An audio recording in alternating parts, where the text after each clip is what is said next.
Salam əziz qardaşlar, əziz izləyicilər. Xoş gördük hər birinizi.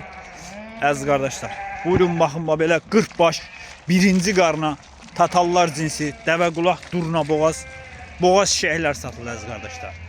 İçində yelinlən şişə də var belə. Görürsüz göz qabağında da.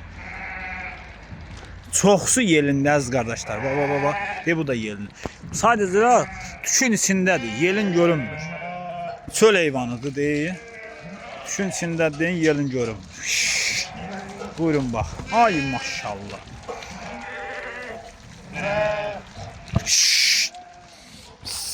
Görürsüz heyvan. Göz qabağında. Hamısı belə yerin üstündə. 40 baş heyvandır əziz qardaşlar. Kim almaq istəyirsə buyursun, əlaqə saxlasın. Əlaqə nömrəmiz səhifədə qeyd olunur. Təmiz tatallar cinsi, dəvə qulaq, durna boğaz. Buyurun bax. Heyvan da göz qabağındadır da.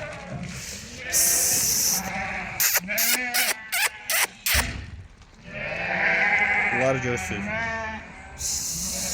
Ay maşallah, bax belə hamısı yerin üstündə əziz qardaşlar. Görürsüz. Bunlara baxın. Ay maşallah. Dediyim kimi hamısı yerin üstündədir. Çoxsu əziz qardaşlar. Baba yerini görə bilirsiniz, görün. Çoxsu tükün içindədir yerin, görünmür.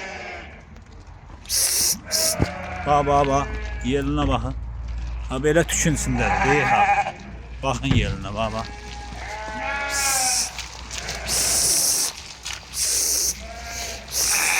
Ay maşallah. 40 baş birinci qarna tatallar cinsi. Kim almaq istəyirsə buyursun, əlaqə saxlasın. Əlaqə nömrəmiz səhifədə qeyd olunur. Görürsüz də. Maşallah olsun, durna kimi heyvanlar. Hamısı da çöl heyvanı.